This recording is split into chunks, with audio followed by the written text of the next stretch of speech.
সৈনিক মুসলিমকে হত্যা করেছো ঠিক, কিন্তু তার সঙ্গে দুটি ছেলে ছিল। ছেলেরা কোথায়?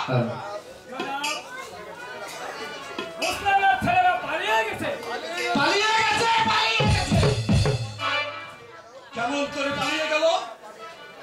তারা যদি পালিয়ে ওই মদিনায় যান, হোসেন সবকিছু জেনে ফেলবে।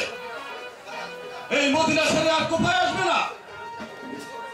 ওই হোসেনকে মদিনা থেকে বের করতে না পারলে আমার সব আশা ভরসা ব্যর্থ হয়ে যাবে, আর 1 লক্ষ সোনার মোহর হাতছাড়া হয়ে যাবে। তাই যেমন করেই হোক ওই মুসলিমের দুটি সন্তানকে জীবিত অবস্থায় ধরে আনতে হবে।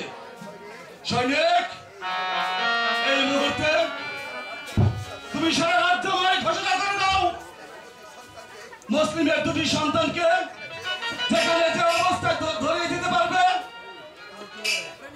এই রাস্তার মানে ধরে নিয়ে আসবে। বিনিময়ে তাকে আমি দেবো 1 লক্ষ স্বর্ণমুদ্রা পুরস্কার।